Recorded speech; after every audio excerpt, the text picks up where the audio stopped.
ડાયાબિટીસની ગણકાર ના કરી પછી હેવી એટેક આવ્યો અને રાત્રે 2:30 વાગે એપોલોમાં લઈ જવો પડ્યો. એપોલોમાં લઈ ગયા પછી ડૉક્ટરે કીધું કે 4 સ્ટેન્ટ, 4 નળી બ્લોક છે, બાયપાસ કરવી પડશે. અને સમીરભાઈ દાણી સારામાં સારા કાર્ડિયોલોજીસ્ટ, એટલે એમણે બાયપાસ કરવી પડશે પણ તમે આર્થિક રીતે બેર કરી શકો. મારી પ્રોફાઇલ એમની પાસે હતી કે પૈસે ટકે ખર્ચી શકે એમ છે, એટલે કે 4 સ્ટેન્ડ મૂકીએ એટલે 7,80,000 રૂપિયા 4 સ્ટેન્ડ મૂકી અને મને ત્રીજા દિવસે રજા આપી.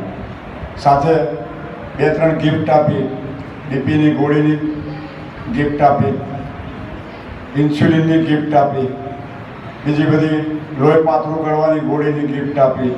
આવી 2-3 વસ્તુઓની ગિફ્ટ પણ જોડે આપી 7,80,000 રૂપિયામાં. ઘરે આવ્યો, ક્રમ પ્રમાણે બધું ચાલતું ગયું. એ પહેલાં મારા 2 હર્નિયાના મેજર ઓપરેશન કરેલા. 1997માં, 2002માં કે 2003માં, 2012માં એટેક આવ્યો. પછી હમણાં ગઈ 28 ઓગસ્ટ અને રક્ષાબંધનનો દિવસ 2018, 8 મહિના પહેલાં એકદમ જ મારી તબિયત બગડી. સવારમાં ઉઠ્યો અને મને અનબેલેન્સ થઈ ગયો, ઊભું ના રહેવાય, પડી જવાય એવી સ્થિતિ થઈ. માતાજીએ અહીંયા આવવાનું પૂનમના દિવસે, દીકરો અને એની વહુ એની સસરાલમાં ગયેલા, એટલે સવારે ઘરે કીધા વગર નહીં ધોઈ ધીમે ધીમે 2 કલાક ગયા મારે નાવા ધોવામાં, સંડાસ ધોવામાં. બેઠા પછી કશું ન થાય. ગાડી લઈને અહીંયા આવ્યો, માતાજીના દર્શન કર્યા, 2 વાગ્યા સુધી રોકાયો. ગાડી લઈને પાછો ઘરે જતો રહ્યો. ઘરે જઈને બીપી ચેક કર્યું, મારું બીપી 50 નીચેનું અને ઉપરનું 70. મારા કન્સલ્ટ ડૉક્ટરને ફોન કર્યો એટલે કે લીંબુનો રસ પીવો, 2-3 વખત આવી જશે. 7 વાગ્યા સુધી આવ્યો નહીં. મારા એક ફ્રેન્ડનો છોકરો ગોલ્ડ મેડાલિસ્ટ ડૉક્ટર, એને મારા દીકરાએ ફોન કર્યો, પપ્પાને આવું થયું છે. તો કે એમના કાર્ડિયો પ્રોબ્લેમ નથી, એમનો ગેસ્ટ્રોએન્ટરોલોજીનો પ્રોબ્લેમ છે. બીજા દિવસે ડૉક્ટર પાસે દેવેન્દ્ર પટેલ, અમારા ગાંધીનગરમાં ડૉક્ટર, એમને બતાવ્યું એટલે જઈને મારા હાથ જોઈ મને કે તમારું હિમોગ્લોબિન ડાઉન છે. મારું હિમોગ્લોબિન 6 પોઈન્ટ હતું. એમણે ચેક કર્યું ત્યારે, એટલે કે તમારો બીપીનો પ્રોબ્લેમ આના કારણે. એટલે બે બોટલ આસ્કા હોસ્પિટલમાં એડમિટ થયો, 2 બોટલ બ્લડ ચડાવ્યું. પછી એમણે કીધું કે હવે પપ્પાના પ્રોબ્લેમ છે પેટનો, આવું થયું તો આપણે એન્ડોસ્કોપી કરી. એન્ડોસ્કોપી કરી એટલે મને અન્નનળીનું કેન્સર ડિટેક્ટ કર્યું. પછી ત્યાં એમણે સીટી સ્કેન કર્યું ક્રોસ એડી માટે, બાયોપ્સી કરી, 3એમાં આવ્યું. બીજા દિવસે સવારે પેટ સ્કેન કરવા મોકલ્યો કે ભાઈ બીજે ક્યાં ક્યાં પ્રસર્યું છે. એટલે પેટ સ્કેન કરાવ્યું તો પેટ સ્કેનમાં બીજે ક્યાં પ્રસર્યું નહોતું, ખાલી અન્નનળીમાં એ આ જીભ સેક્શન કહેવાય ત્યાં આગળ હતું. પછી મગજ કરી દીધું બંધ.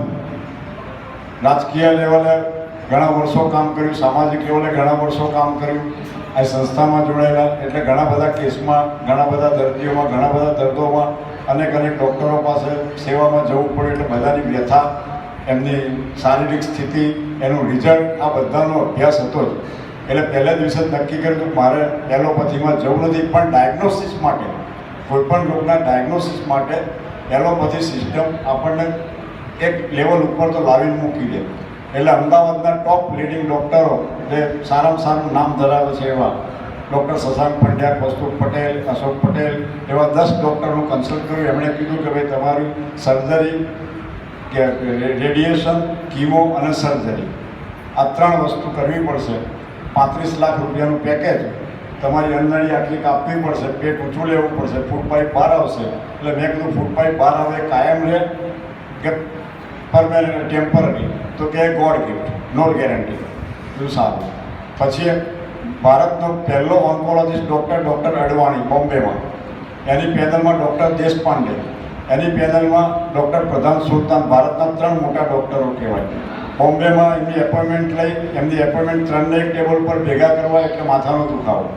એટલે પોલિટિકલી પ્રેશર કરી લીલાવતી હોસ્પિટલમાં 50,000 રૂપિયા ફી આપી, 1 કલાક વાત કરવાની, અભિપ્રાય લેવા માટે.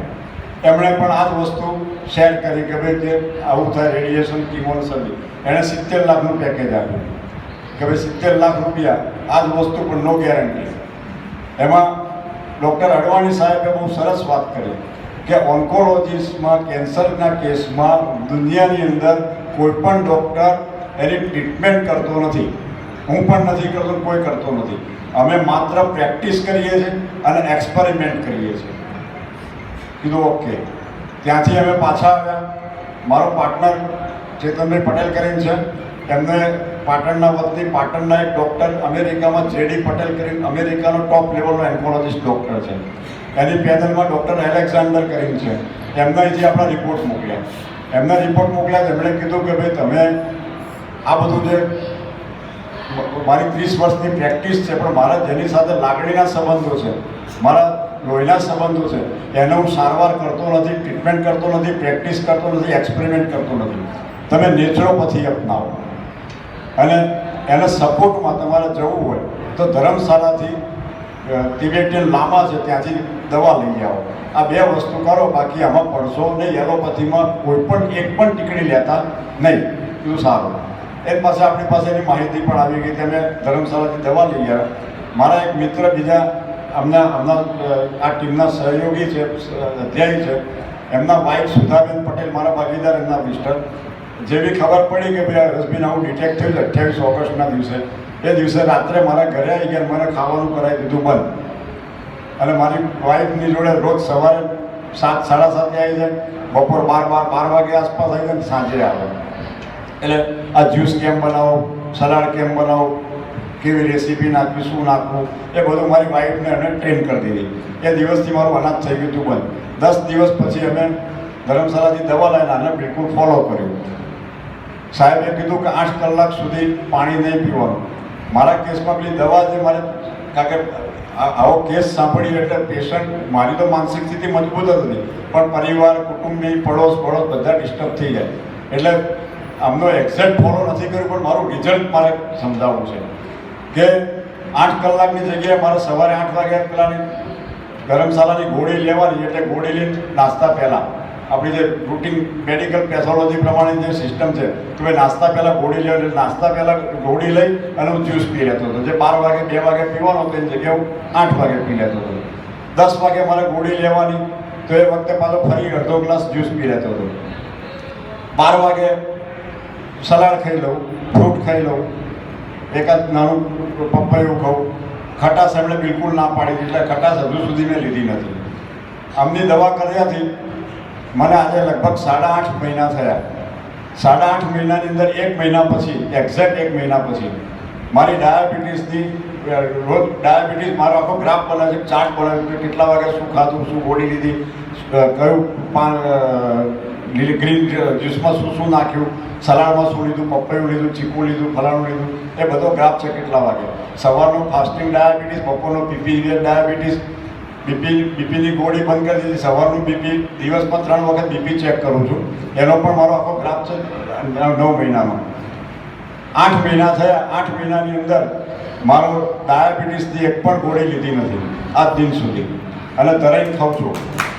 બીપીની એક પણ ગોળી લીધી નથી. મારું બીપી એક્યુરેટ નોર્મલ જે સામાન્ય માણસનું હોય એ રીતે. કોલેસ્ટ્રોલની એક પણ ગોળી લીધી નથી. કોલેસ્ટ્રોલની ગોળી 7 વર્ષથી લેતો હતો. ડાયાબિટીસની ગોળી 18 વર્ષથી લેતો હતો. 4 વર્ષ ઇન્સ્યુલિન લીધા, એ બધું બંધ થઈ ગયું.